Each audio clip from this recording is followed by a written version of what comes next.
말씀을 보면 아디말의 사람 요셉이 나옵니다. 아디말의 출신의 사람인데 그 사람의 이름이 요셉이라는 거죠. 이 아디말의 요셉에 관한 말씀은 마태, 마가, 누가복음에 다 나옵니다. 거기는 말씀을 보면 그는 공의의원이라 라고 표현합니다. 공의의원이라고 하는 것은 요즘 말로 하면 국회의원쯤 된다라고 보아도 크게 무리가 되지 아니합니다. 오늘 성경에서 이 아디말의 사람 요셉은 예수의 제자이다 라고 말씀합니다. 우리가 여러 번 보았죠. 마태, 마가, 누가복음에는 예수님의 제자의 이름이 다 나옵니다. 12명이 나와요. 그런데 우리가 읽은 이 요한복음에는 예수님의 제자 12명의 이름이 나오지 않습니다. 왜 그랬을까? 여러 번 말씀드렸던 것처럼 예수님의 하나님 되심을 강조하고 예수님에게 초점을 맞추었기 때문에 예수님의 제자에 관해서는 자세하게 기록하지도 않죠. 우리가 마태, 마가, 누가복음을 보면 예수님이 세례받는 것에 관한 말씀이 나오는데 여기는 나오지도 않습니다. 그러니까 우리가 요한복음은 좀 독특한 내용의 말씀이라는 것을 여러 번 보았었죠. 그런데 오늘 말씀에서 아디말의 사람을 예수님의 제자라고 칭합니다. 우리가 알고 있는 예수님의 12제자와 이 아디말의 사람 요셉은 같지가 않죠. 근데 왜 제자일까? 라고 물을 수 있습니다. 그런데 우리가 성경을 읽을 때에 늘 유념해야 될 것이 있습니다. 성경을 우리가 읽을 때에 이 성경의 내용이 예수님 시대를 중심으로 기록할 수도 있고 또 때로는 예수님이 부활하고 승천한 이유를 중심으로 기록할 수도 있습니다. 무엇을 말하냐면 사람은 자신이 있는 위치에 따라서 예전에 중요하지 않았던 것을 중요하게 여길 수가 있어요. 과거에는 스치며 보았던 것이 어느 순간이 되면 스치며 보지 않고 초점을 맞출 수 있어요. 마치 자녀들이 군대에 가면 군인들이 많이 보이잖아요. 그 전에 군인이 안 보였는데 군대에 가면 군인이 많이 보이고 자녀가 결혼하고 나면 이제 손주, 꼬마 어린이들이 많이 보여요. 이게 무엇을 말하냐면 있긴 있었는데 예전에는 중요하게 보지 않았던 것을 어느 순간에는 중요하게 본단 말이에요. 그래서 예수님 시대에는 예수님의 제자하면 12명을 생각했는데 요한이 말씀을 기록할 때쯤 되니까 누가 예수님의 제자인가? 이미 그들은 다 죽었어요. 그러니까 요한이 볼 때에 예수님의 제자는 예수님의 뜻대로 사는 사람이다 하는 마음을 갖고 이런 사람이 예수님의 제자라고 우리에게 알려준다고 볼 수가 있습니다. 그래서 아디말의 사람 요셉을 제자라고 표현하고 있죠. 즉 이 사람은 예수님을 따름에 있어서 그냥 몸만 따르는 것이 아니라 그의 생각과 마음이 예수님을 닮아가고 예수님과 비슷해졌기 때문에 그를 예수님의 제자라고 표현하고 있죠. 오늘 말씀을 보면 38절에서 아디말의 사람 요셉은 예수의 제자이나 유대인이 두려워 그것을 숨기더니라는 말씀이 나와요. 요한복음에만 나오는 말씀입니다. 예수님을 믿지만 유대인들을 두려워했다 하는 거예요. 그러면 마태, 마가, 누가복음을 기록했을 때는 그런 일이 있었다는 거죠. 그러나 이 요한복음을 기록했을 때에는 그 유대인들이 예수님 믿는 사람을 크게 핍박했기 때문에 예수님 시대에 있었던 일 중에서 그 일이 더욱더 눈에 띌 수밖에 없어요. 그래서 요한복음을 기록을 하면서 그 당시 성도들이 말씀을 읽을 때에 예수님 시대로 이런 일이 있었구나 하는 것을 사람들이 받아들여 주었겠죠. 요한복음을 보면 예수를 믿지만 유대인들이 두려워서 예수님 믿기를 주저주저한 내용의 말씀이 나와 있습니다. 요한복음 9장 22절 볼까요? 9장 22절입니다. 요한복음 9장에는 우리가 아는 것처럼 실로암 목가에 가서 눈을 씻고 눈이 밝아진 맹인에 관한 말씀이죠. 그 맹인의 부모에게 유대 지도자들이 묻는 겁니다. 정말로 너희 아들이 나면서부터 맹인이었냐? 이것을 물었을 때에 그의 부모의 반응입니다. 그가 잘 모른다고 그러죠. 그러면서 직접 물어보라고 하면서 이야기했던 22절에 이렇게 말씀하고 있어요. 다 같이 했습니다. 그 부부가 이렇게 말한 것은 이미 유대인들이 누구든지 예수를 그리스도로 신뢰하는 자는 실드와기로 여겨졌으므로 그들을 무서워함이로라. 아멘. 다시 말하면 아들이 맹인으로 태어난 걸 알지만 그걸 말하지 않아요. 우리 아들이 이미 성인이니까 장성했으니까 아들에게 물어보라 그래요. 왜 그랬을까요? 유대인들에게 미움받는 것이 싫었기 때문에 그래요. 그래서 요한복음에서는 예수님을 믿지만 유대인들이 두려워서 예수를 믿기를 주저주저하는 사람들이 있었음을 계속해서 말씀해 주고 있어요. 12장 42절 43절 함께 볼까요? 12장 42절 43절 말씀 다 같이 봅니다. 그러나 관리 중에도 그를 믿는 자가 많되 바리새인들 때문에 드러나게 말하지 못하니 이는 출교를 당할까 두려워합니다. 그들은 사람의 영광을 하나님의 영광보다 더 사랑하였다. 아멘. 예수를 믿지만 출교를 당한다고 하는 것은 법의 보호를 받지 못한다 하는 거예요. 법의 보호를 받지 못한다고 하는 것은 내가 누구한테 강도 짓을 당했다 할지라도 이것을 공무원들이 도와주지 아니한다라고 보면 될 거예요. 그러니까 출교를 당한다고 하는 것은 완전 왕따가 된다고 볼 수가 있겠고 법의 보호를 받지 못하기 때문에 사람들이 예수를 믿으면서 어려움을 당할 것을 안 순간부터 믿지 않았다는 거죠. 요한복음에는 이런 말씀이 많이 기록되어져 있어요.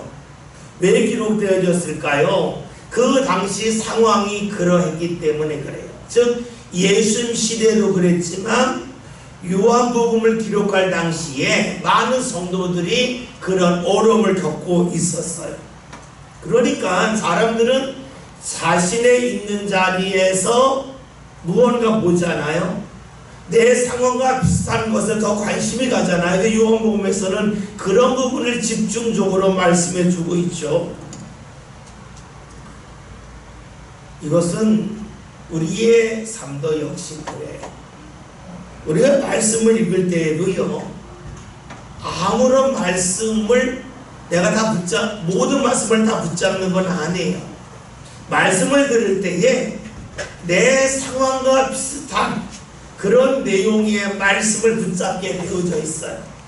그뿐만이 아니죠. 똑같은 말씀을 읽고 해석하지만 내 상황에 따라서 내 상태에 따라서 말씀에 눈이 가는 그 초점이 달라져요. 여러분들이 미장원에 머리를 하고 나면 다른 사람을 볼 때 뭐부터 봐요? 머리부터 볼 거 아니에요. 여러분이 안경을 바꿨어요. 그럼 어떻게 돼요? 다른 사람을 볼 때 안경부터 본다고요. 똑같은 사람을 보는데 내가 지금 무엇을 했느냐에 따라서 상대를 볼 때 머리카락을 볼 수 있겠고 안경을 볼 수 있겠고 또 내가 어떤 액세서리 목걸이를 했다 하면 다른 사람은 어떤 목걸이 했나 자꾸 거기에 눈이 간단 말이에요. 나의 상황에 따라서 같은 사람이지만 그 사람을 내가 볼 때에 주목하는 부분이 달라져요. 성경도 그래요. 우리가 말씀을 읽을 때에 나의 상태에 따라서, 이 상태라고 하는 것은 내가 마주하는 사람이 누구냐에 따라서 말씀에 초점이 달려가기도 하고요. 또 때로는 내가 하나님을 얼마나 가까이 하느냐, 기도하고 매달리느냐 하지 아니함에 따라서 말씀을 볼 때는 초점이 달라져. 우리가 요한복음의 말씀에서 왜 유대인을 두려워했다는 말씀이 많이 나올까? 그 이유는 당시 성도들이 유대인들에게 많은 핍박을 당했기 때문에 그래요. 또 우리가 이 말씀을 읽으면서 요한복음은 이런 때 기록되어서 라고 읽은다면 지식이 돼요. 근데 우리가 말씀을 읽으면서 사람의 상황에 따라서 유대인들에 대하여 눈이 갈 수도 있겠고, 또 때로는 다른 데 눈이 갈 수 있는 것처럼 내 상태에 따라서 내가 보는 그 신앙의 눈이 달라질 수 있겠다 하는 것을 우리에게 적용할 수 있어요. 그러면서 내가 열심히 하나님을 찾을 때에 내가 보는 말씀과 내가 하나님을 열심히 찾지 않을 때 보는 말씀이 왜 다르게 다가오는지가 나에게 알 수도 있어요. 그리고 똑같은 일을 보지만 내가 어느 때는 비판적으로 보고 또 어느 때에는 좀 감사하면서 볼 수 있어요. 왜 그럴까? 그것은 나의 믿음의 상태에 따라서 초점이 달라지기 때문이라 하는 것까지도 알 수 있습니다.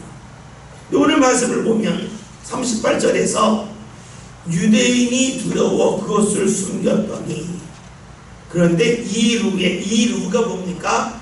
예수님이 십자가 달려 죽은 후에 빌라도에게 시체를 가져가기를 구하매 빌라도가 허락하는지라. 다시 보면 과거에는 유대인들을 두려워하고 무서워했는데 지금은 두려워하지 않고 무서워하지 아니한다는 겁니다. 생각해 볼 것이 있습니다. 여러분, 무엇이 무섭고 무엇이 두렵습니까? 무섭다 두렵다는요, 대상이 누구냐에 따라 결정되는 게 아니에요. 무섭고 두려움은요, 내가 무엇을 소중히 여기느냐에 따라서 달라져요. 우리 예전 어른들이 이 가난하게 살 때에 제삿날이 나가면 무서워했잖아요. 왜냐, 돈이 나가니까. 내가 돈을 소중히 여기는데 제삿날이 가까우면 돈이 나가고 이래니까 두려운 거예요. 그런데 돈도 많고 집에 사람을 사서 일할 수 있다면 제삿날이 안 무섭죠. 무엇을 말하냐면 사람은 자신이 소중히 여기는 것을 잃을 때에 두려워해요. 그때 무서워해요. 내가 무언가 무서워한다고 하는 것은 내게 소중한 것이 있다고 하는 반증이기도 합니다. 반대로 말하면 사람이 언제 무서움이 사라질까요? 내가 소중하다고 여기는 것이 없을 때, 그러면 무섭지가 않습니다. 또 이것을 절대적이 아니라 상대적으로 볼 수도 있어요. 무엇을 말하냐면 내가 소중히 여기는 것이 있지만 더 소중히 여기는 것이 있으면 내가 소중히 여기는 것을 버리는 것이 두렵지 않아요. 여러분들이 집에서 사용하는 그릇 중에 소중히 여기는 그릇이 있어요. 그것이 깨지면 걱정이 되고 또 마음의 근심이 찾아올 수도 있어요. 근데 그 그릇보다 더 좋은 그릇이 생겼어요. 그러면 과거에 내가 소중히 여겼던 그릇에 대한 가치는 또 떨어져요. 그리고 그 그릇이 깨진달지라도 과거에 느꼈던 근심보다는 크게 줄 수밖에 없어요. 다시 말해서 사람이 무언가 두려워한다는 것은 소중히 여기는 것이 있을 때예요. 두려움이 사라진다고 하는 것은 소중히 여기는 것이 없어지거나 더 소중한 것을 붙잡았을 때, 그러면 우리가 오늘 말씀을 통해서 왜 아리마의 사람 요셉이 과거에는 두려워했는데 지금은 두려움이 없어졌을까? 과거에는 자신이 붙잡고 있는 것을 소중히 여겼어요. 자신의 지위도 있고 자신이 소유하고 있는 물질도 있고 자신과 관계하는 사람도 있기 때문에 소중히 여기고 거예요. 그런데 어느 순간에 예수님의 믿음이 확 커졌어요. 예수님의 믿음이 커졌기 때문에 예수님의 믿음이 내 소유보다 더 귀함을 알게 되었어요.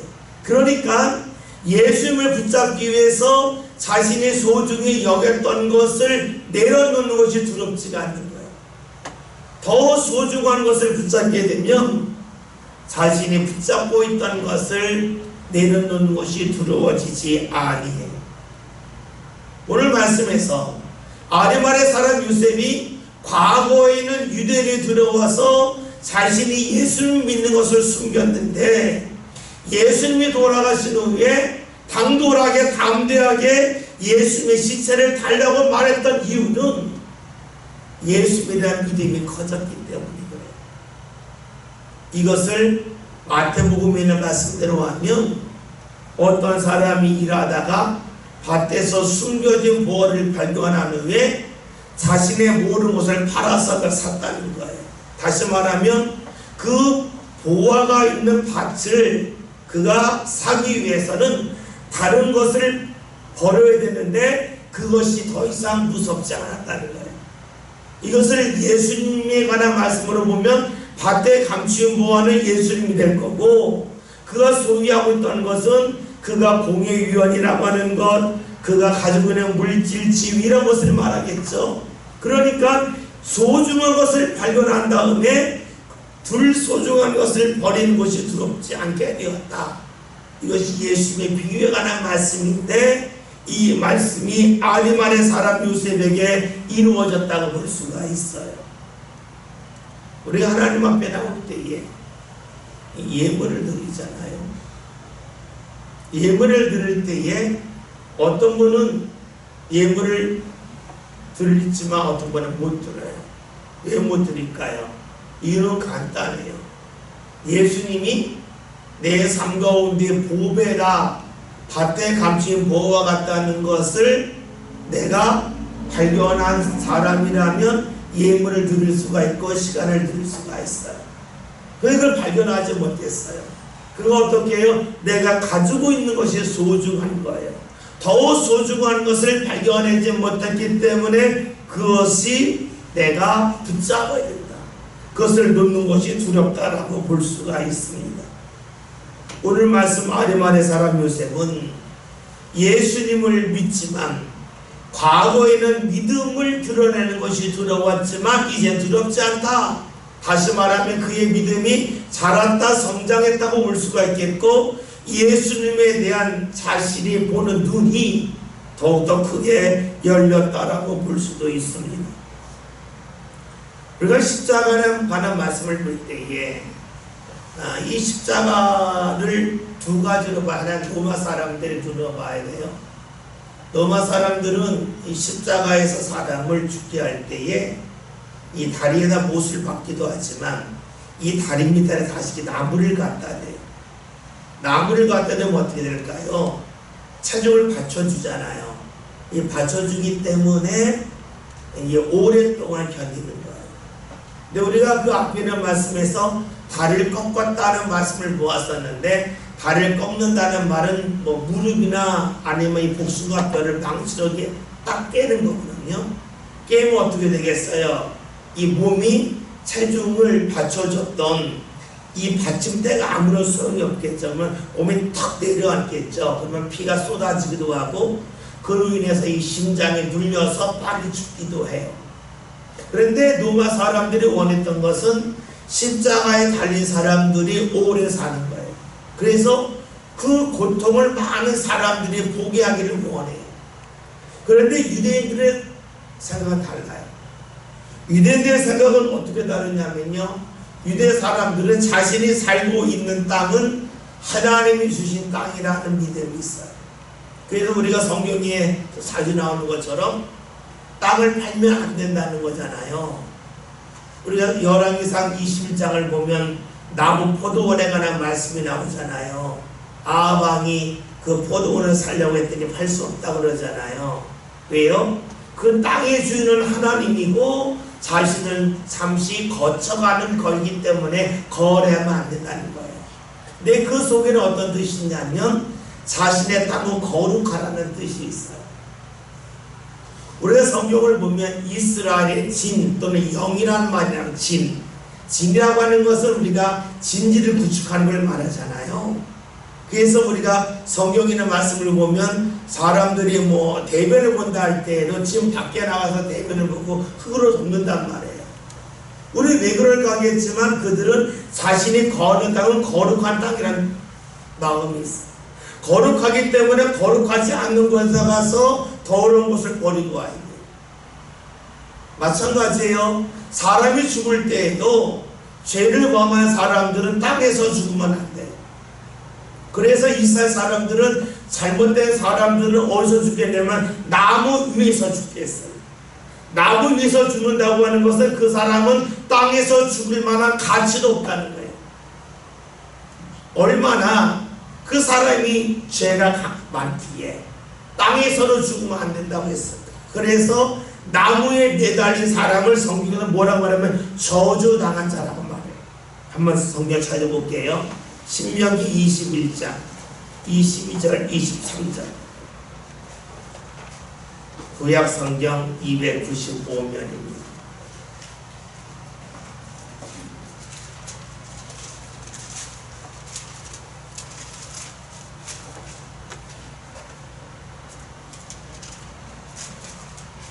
신명기 21장 22절 23절 말씀 다 함께 읽겠습니다. 말씀을 봅니다.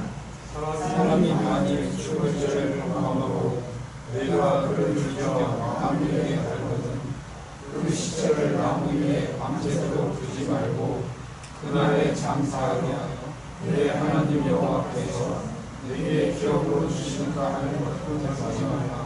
나무에 달린 자는 하나님께서 저주를 받았습니다. 아멘. 나무에 달려 죽는다고 하는 것은 땅에서 죽을 만한 가치도 없다라는 것이고요. 그러기에 잘못된 사람은 나무 위에 달려 죽었고 그 사람은 또 오랫동안 있으면 안 돼. 왜냐하면 이스라엘 사람들은 장례를 하루만 치러요. 하루만 치르기 때문에 빨리 갖다 내려서 갖다 이제 물어야 된다는 거죠. 그래서 우리가 잘 아는 갈라디아서에 있는 말씀에서는요, 이 십자가에 달린 자 마라, 나무에 달린 자 마라, 저주를 받았다는 말씀이 나오면서 예수님이 우리의 저주를 대신 받았다는 말씀까지 나와요. 함께 볼게요. 갈라디아서 3장 13절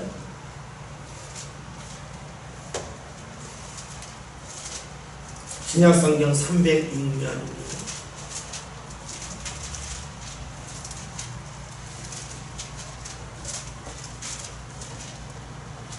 다같이 말씀 봅니다. 3장 13절 그리스도께서 우리를 위하여 저주를 받아 되사 율법의 저주에서 우리를 승리하셨으니 기록된 바 나무에 달린 자마다 저주하에 있는 자가 되었습니다. 아멘. 앞에서 이제 신명기에는 말씀에서 나무에 달린 자는 하나님의 저주를 받았다 그랬잖아요. 예수님이 십자가에 달려 돌아가실 때는 아무것도 몰랐는데 나중에 지내놓고 봤더니 이것을 구약 성경에 눌러봤더니 예수님이 저주를 받은 거구나. 그 저주는 우리를 대신해서 받았구나 하는 것인데, 그래서 목사님들이 간혹 기도할 때에 예수님께서 우리의 죄를 대신 담당하셨고 예수님이 우리의 병을 대신 짊어지셨고 예수님이 우리가 당할 저주를 대신 받았다고 하는 말씀과 기도할 때가 있어요. 이것은 구약 성경에서 나무 위에서 달려 죽은 자는 저주를 받았다 이 말씀을 계속해서 이제 새롭게 해석하면서 발전된 뜻이라고 볼 수가 있어요. 예수님이 나무에 달리셨잖아요. 로마 사람들이 볼 때에는 오랫동안 십자가에 있어야 돼요. 근데 유대인들이 볼 때에는 오래 있으면 안 돼요. 하루 만에 장사 치러야 돼요. 이 속에 갈등이 있잖아요. 그런데 이때에 본디오 빌라도 무엇을 가릅니까? 그는 유대인들의 마음을 잘 이렇게 만져줘야 되기 때문에, 다독거려야 되기 때문에 유대인들을 따르죠. 그래서 예수님이 십자가에 달리신 후에 그날 내려오게 돼요. 원래 로마법대로 한다면 일주일 동안 계속해서 고통 중에 죽어가는 것을 사람들이 보면서 로마에 대항하지 못하도록 본보기를 보여줘야 되는데 그리하지 아니하였죠. 그래서 예수님의 시체를 이제 아리마대 사람이 달라 그럴 때에 그것을 주는 그런 일이 나타납니다. 아리마대 사람 요셉은 처음에는 숨어서 예수를 믿었어요. 그런데 나중에는 드러내놓고 믿습니다. 이것은 처음에는 예수님을 믿으면서 내가 보는 손해가 무엇일까? 내가 잃어버린 것이 무엇일까? 여기에 초점을 맞췄다면 나중에는 내가 예수님을 통하여 얻는 것과 누리는 것이 무엇인가? 여기에 초점을 맞춘 거죠. 그러면서 그는 예수님을 위하여 자신의 것을 버릴 수 있는 사람이 됩니다. 신앙이 무엇일까요? 우리가 좀 단순하게 말한다면 세상 것을 팔아서 하나님의 것을 사는 게 됩니다. 내가 세상에서 누릴 수 있는 것을 포기하면서 하나님이 허락하시는 은혜를 받는 것이 바로 신앙이라고 볼 수 있습니다. 내가 물질을 가지고 내가 시간을 통해서 세상에서 누릴 수 있는 재미와 즐거움이 있습니다. 그런데 그것을 포기하고 하나님이 허락하시는 것을 붙잡는 것을 신앙이라고 볼 수가 있겠죠. 아리마대 사람 요셉에 관한 말씀이 왜 성경에 있을까요? 그것은 하나님이 그런 사람을 오늘도 찾으시기 때문이라고 볼 수가 있겠죠. 39절에는 말씀 함께 봅니다. 일찍이 예수께 밤에 찾아왔던 니고데모도 물량과 침향 섞은 것을 베이크리트라 만들고 오니라. 다음에 요한복음에만 나오는 그런 사람이 있어요. 니고데모가 있고요. 그 다음에 우리가 요한복음 4장에 나와 있는 사마리아 우물가 여인에 관한 말씀이 있고 상당히 많죠. 5장에 베데스다 연못가에 관한 말씀이 있고 또 8장에 우리가 잘 아는 가늠하라 향기에 붙잡힌 여인에 관한 말씀도 있고 또 9장에 우리가 잘 아는 실로암 연못가에 관한 말씀, 11장에 우리가 잘 알고 있는 나사로가 죽었다 살아난 말씀이 있어요. 어쨌든 요한복음에만 나오는 그런 말씀이 있는데 그 인물 중에 하나가 니고데모예요. 그래서 우리가 마태, 마가, 누가복음 보면 니고데모가 나오지 않아요. 오늘 성경에서 니고데모가 어떤 사람인가? 39절의 말씀을 보면 일찍이 예수께 밤에 찾아왔던 니고데모라고 말씀해요. 요한복음 3장 1절 2절 함께 볼게요.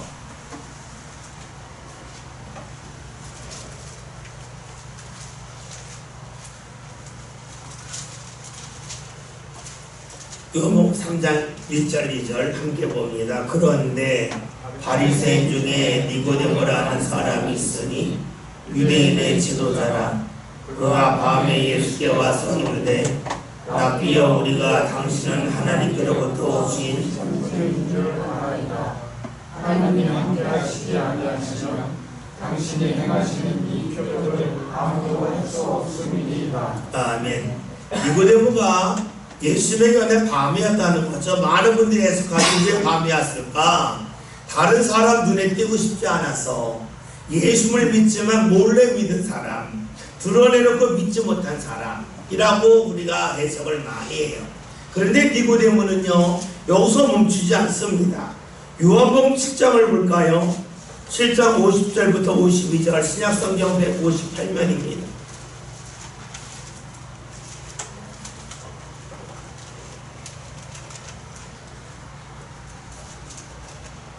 말씀 함께 봅니다. 50절입니다. 그 중의 한 사람 그 전에 예수께 왔던 니고데모가 그들에게 말하되 우리 율법은 사람의 말을 듣고 그 행한 것을 알기 전에 심판하느냐.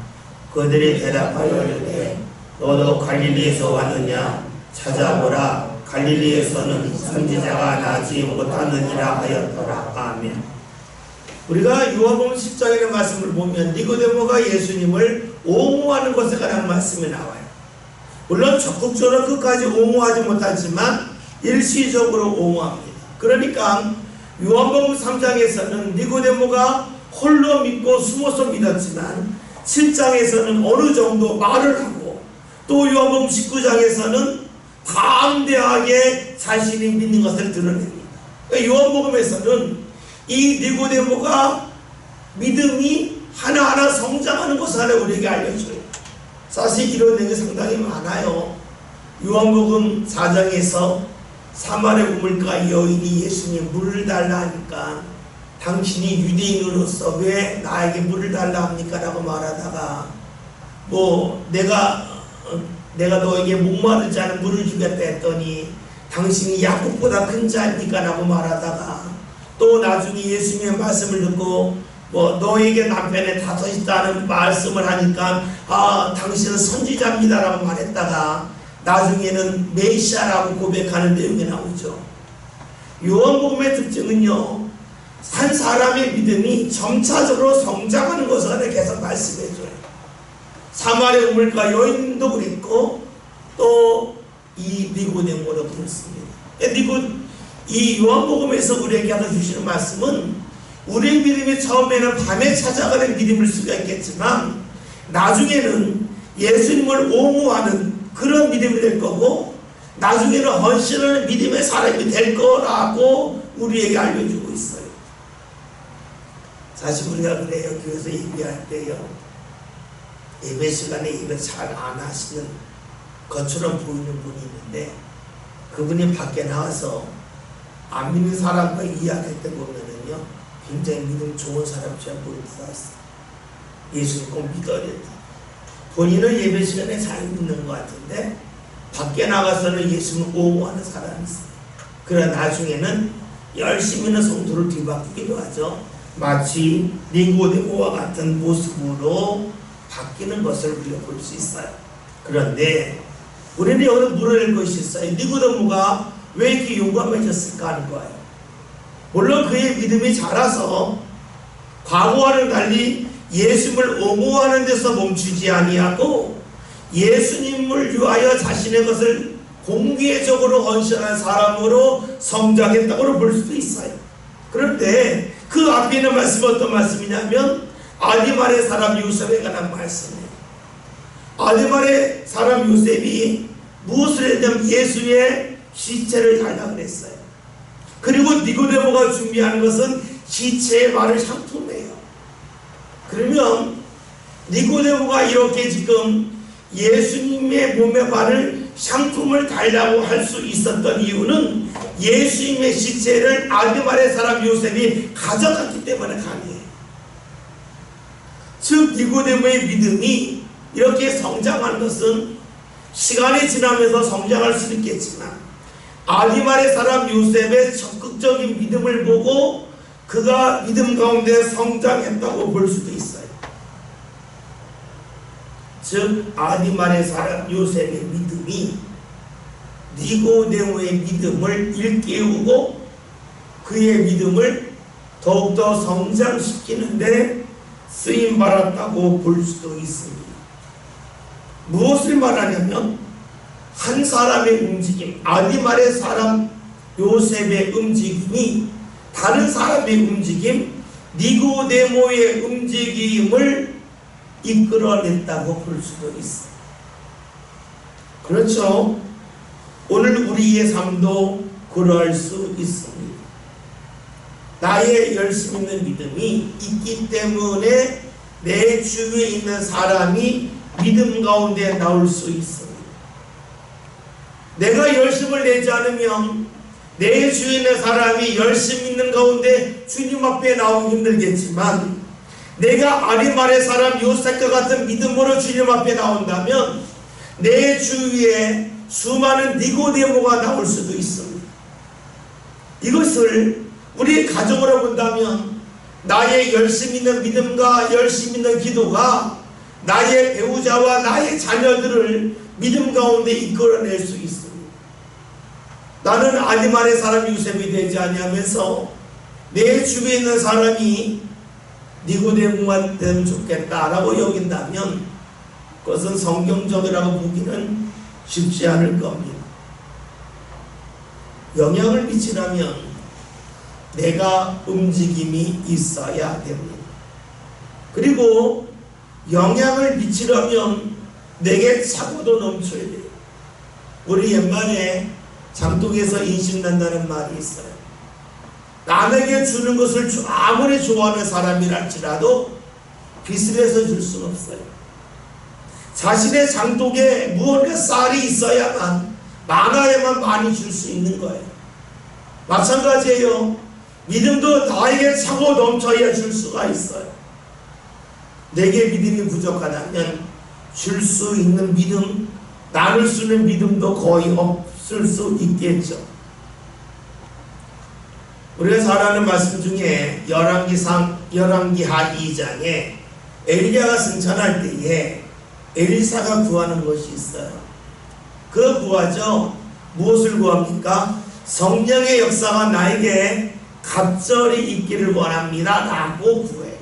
그랬더니 엘리야가 말하죠. 야, 네가 구하는 것이 너무 어려운 거다. 근데 그런 걸 구한다 그래요. 근데 성경을 보면 엘리야가 행했던 놀라운 이적보다 엘리사가 행했던 이제 딱 2배가 나와요. 그래서 그걸 가지고 이적을 가지고 2배의 하나님 인도를 받았다고 해석하기도 해요. 그런데 또 이렇게 해석할 수도 있어요. 엘리야 시대에 사람들 수많은 이적을 보면서 맨 처음에는 하나님 믿어야지 했다가 나중에는 시간이 지나면 그것이 냉랭해지잖아요. 이것이 반복적으로 일어났기 때문에 사람들의 마음이 더 강박해졌다는 겁니다.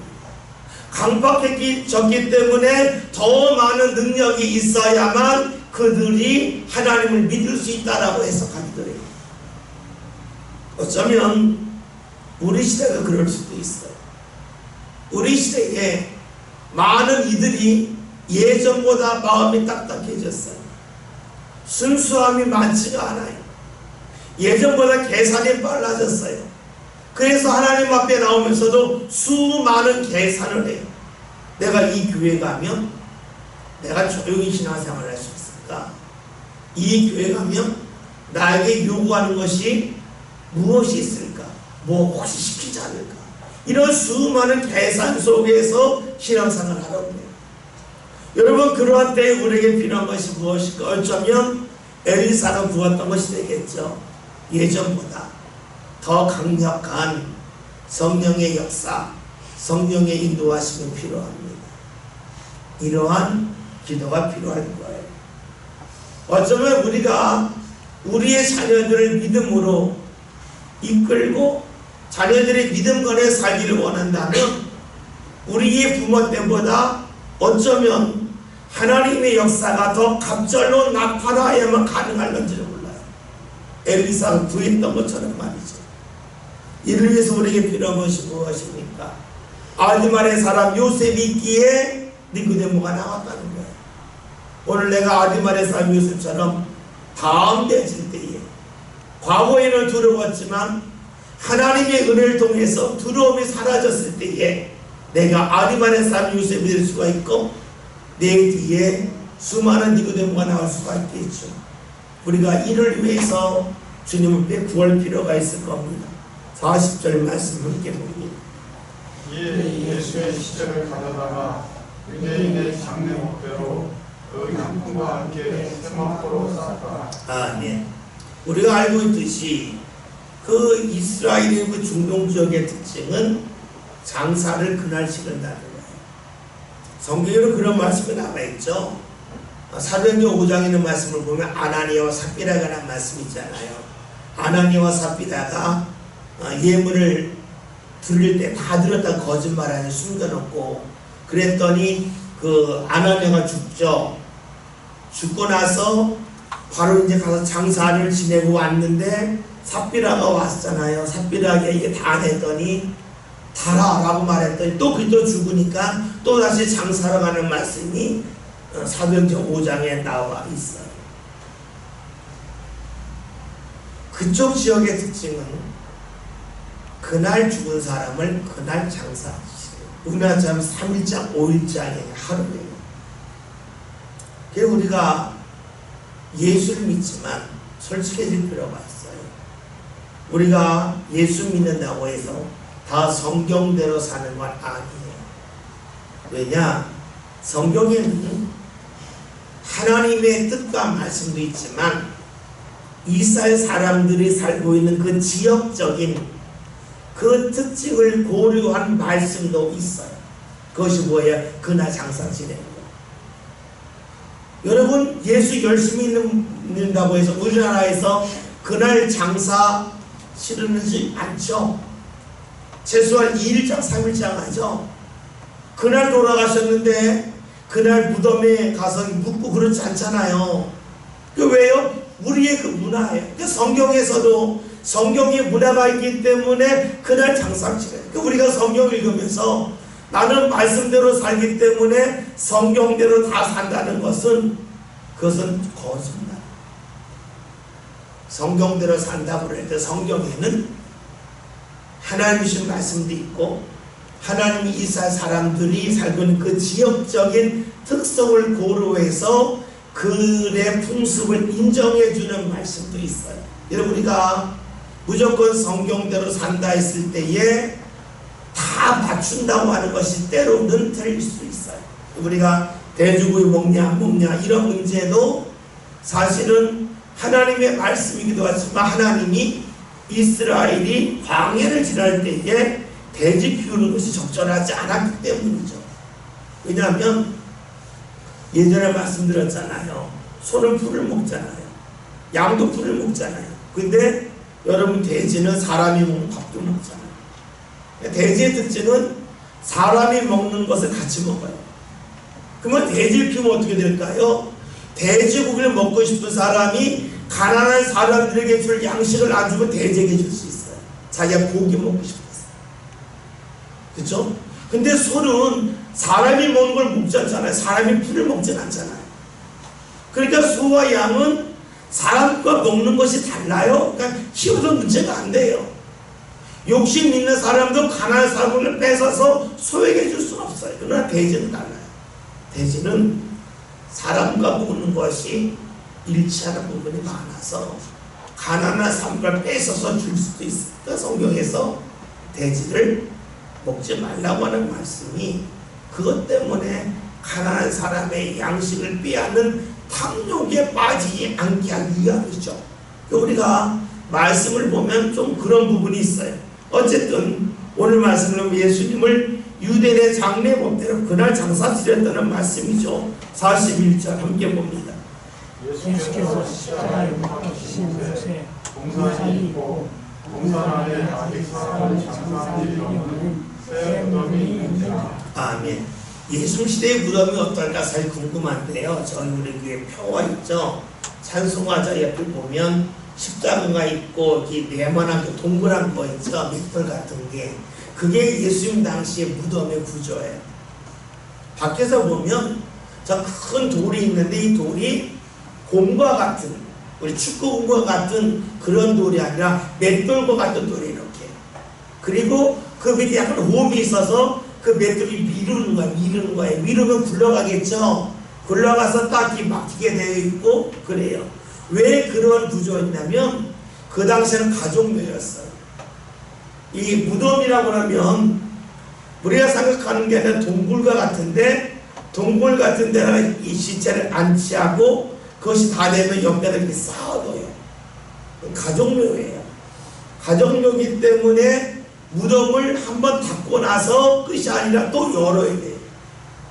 열어야 되기 때문에 밖에다가 돌로 막아놨는데 그 돌은 뭐 세멘트를 딱 해가지고 못 들어가게 하는 것이 아니라 맷돌 같은 것을 막아놔서 이 굴림을 통해서 또 들어갔다 나왔다 할 수 있게 돼. 그런데 그 돌이 무겁기 때문에 마가복음에는 말씀 보면 여자들이 무덤에 갈 때에 야 우리가 어떻게 돌을 굴릴 수가 있겠냐. 저 돌이 너무 무거운데 여자의 힘은 안 되는데 그런 말씀이 나온다고 볼 수가 있겠죠. 그런데 말씀을 보면 예수님이 묻힌 무덤은 사람이 장사된 일 없는 새로운 무덤이다 하는 말씀이 있어요. 왜 이런 말씀이 있는지 알 수는 없어요. 그러나 우리가 그냥 추측하기는 이제 추측할 수 있어요. 아, 죽음은 새로운 시작인데 예수님이 죽음 후에 모든 죽음 후에 새로운 것을 여셔야 되기 때문에 이것을 알려주기 위해서 그 아무도 가보지 못했던 길, 죽었다가 다시 살아나는 부활의 주님이시기 때문에 예수님이 새로운 무덤에 묻힌 거 아니겠냐라고까지 생각할 수 있을 거예요. 42절 함께 봅니다. 나는 그들의 주님이여 또 무덤이 가까우므로 예수를 거기 두니라. 아, 네. 우리가 성경 읽을 때에 알면서도 자꾸 착각하는 게 뭐냐면 유대인들의 하루의 시작이죠. 유대인들의 하루의 시작은 오후 6시예요. 우리가 창세기 1장이라는 말씀을 보면 하나님이 빛이 있으라 말씀하셨다 하고 어떻게 돼요? 밤이 되고 낮이 되니 첫째 날이에요. 창세기 1장을 보면 밤이 되고 낮이 되니 밤이 되고 낮이 이렇게 돼요. 우리는 밤으로 시작해서 밤으로 마감 짓죠. 12시가 밤이잖아요. 밤 12시가. 어둠으로 시작했다가 밝음으로 갔다가 어둠으로 끝나는데 유대인들은 어둠으로 시작했다가 밝음으로 끝나는 것을 하는 거예요. 다시 말하면 그들의 삶은 힘들게 시작했지만 하나님이 자신의 삶을 밝음으로 인도해줄 거다. 이스라엘이라고 하는 말은 실제로는 시부리 민족이라는 뜻으로 발전된 건데 시부리라고 하는 말은 건너왔다는 뜻이거든요. 이 건너온 이 시부리 민족들의 특징은 바로 출애굽기 시작되는데 노예 생활을 했다가 약속의 땅에 들어가는 거예요. 어둡게 살다가 하나님 지금 밝음의 죄로 나갔다 해서 밤이 되고 낮이 돼 이렇게 보면 좋아요. 그래서 예수님이 십자가 달려 돌아가실 시간은 3시고 우리나라 말하면 오전 9시가 되겠죠. 6시부터 9시까지 어둠이 있었다. 정오부터 오후 3시까지 어둠이 있었고 예수님께 돌아가셨다. 그러면 예수님 돌아가시고 나서 3시간 만에 장날 다시 일어나는 거예요. 그것을 말씀해 주는데 그날이 안식일 장날 금요일이었다가 돼요. 그러니까 예수님이 돌아가신 날은 한 금요일 오후 3시경이 될 것이고 예수님이 안식 후 첫날이 되니까 안식일이 금요일 오후 6시부터 토요일 오후 6시까지니까 이제 그 다음 날이 되니까 아마 주일 새벽이 되지 않겠냐라고 우리가 해석을 해서 예수님이 부활하신 날 주일로 보죠. 어쨌든 오늘 말씀에서는 예수님을 무덤에 두었다는 내용까지 나옵니다. 그런데 우리가 말씀을 보면서 중요하게 했던 것이 아드말의 사람 요셉과 니고데모입니다. 두려웠지만 두려움이 사라졌다. 왜 두려움이 사라졌을까? 소중한 것보다 더 소중한 것을 붙잡기 때문입니다. 우리가 주님을 믿는다고 하는 것은 세상의 것이 소중하지만 더 소중한 하나님을 붙잡는 거라고 좋겠고 아드말 사람 요셉이 그의 니고데모가 나왔듯이 오늘 우리의 믿음을 통해서 우리 주에서 니고데모가 나올 수 있는 역사를 주님께서 원하신다는 말씀으로 정리하면 좋겠습니다. 기도합니다. 살아계신 하나님, 오늘 저희들이